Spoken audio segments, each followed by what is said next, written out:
안녕하세요, 묘한의사입니다. 오늘 이렇게 카메라 앞에 선 것은 사실은 제가 고백할 게 있어서 카메라 앞에 섰어요. 사실 저는 지루성 피부염을 전문으로 치료하는 한의사이지만 지루성 피부염을 앓았던 환자이기도 합니다. 정말 고생하면서 심각한 시기도 많이 넘겼던 그런 환자입니다.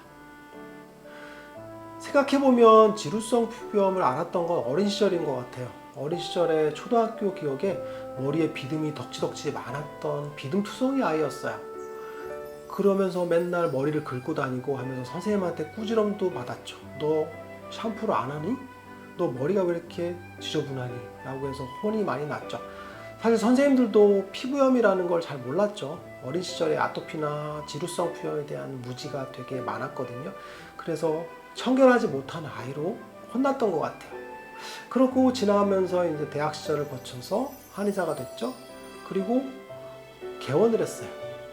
그런데 개원을 해서 제가 야간 진료를 많이 했었거든요. 그런데 야간 진료를 하고 스트레스를 받고 너무 힘들죠. 그래서 집에 와서 친구들과 만나서 술을 먹거나 혹은 집에서 술을 먹게 되죠. 야간 진료를 하고 왔으니까 집에 도착하면 10시 정도 됐겠죠. 맥주 한 잔 먹으면 12시, 1시간 훌쩍 넘었어요. 그 생활을 1년 정도 했거든요. 그랬더니 갑자기 얼굴에 피부염이 뻥 생긴 거예요. 정말 감당할 수 없을 정도의 증상이 생긴 거거든요. 점차 심해지면서 도저히 진료할 수 없는 상황이 벌어진 거죠. 그래서 진료를 하기가 어려운 상태가 됐죠. 그래서 진료하기 전에 정말 저 숲속 국립미술관 옆에 있는 숲속에 가서 명상을 하고 얼굴을 진정시키고 진료하러 가기도 했어요. 그 생활을 몇 달 하다 보니까 정신적으로 너무 황폐하더라고요. 그러면서 저는 제 피부염을 치료할 수 있는 방법을 찾아 노력했죠. 제일 먼저 제가 공부를 했죠. 그래서 치료할 수 있는 처방을 찾아야게 됐다. 그래서 치료하는 처방을 찾기 시작했어요.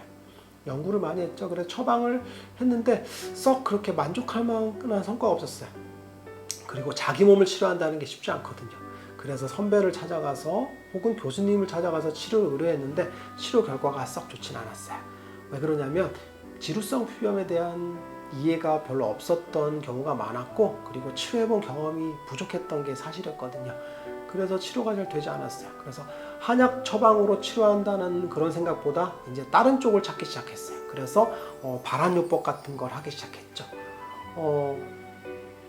발한요법이란 게 뭐냐면 피부염이 생기는 원인이 땀 배출이 잘 안 돼서 생긴다는 거죠. 그래서 땀을 열심히 배출해서 피부염을 치료하겠다라는 그런 요법이거든요. 그래서 심지어는 사우나를 365일 매일 가기도 했어요. 한 번 가서 심하면 5세트씩 했어요. 반신욕 10분, 사우나 30분, 그 다음에 냉샤워 5분, 냉팩 20분. 한 세트가 1시간이거든요. 5세트를 했어요. 5시간씩. 정말 탈진할 정도의 그런 강행군이었거든요. 그걸 1년 내내 했단 말이에요. 물론 너무 힘들었지만 피부가 일시적으로 좋아지기도 했어요. 그런데 그게 답이 아니더라고요. 피부 외치적인 문제로 지루성 피부염이나 아토피를 치료한다는 건 한계가 분명하다는 걸 알았어요. 좋아질 수도 있겠지만 그건 일시적인 그런 문제라고 볼 수 있겠죠.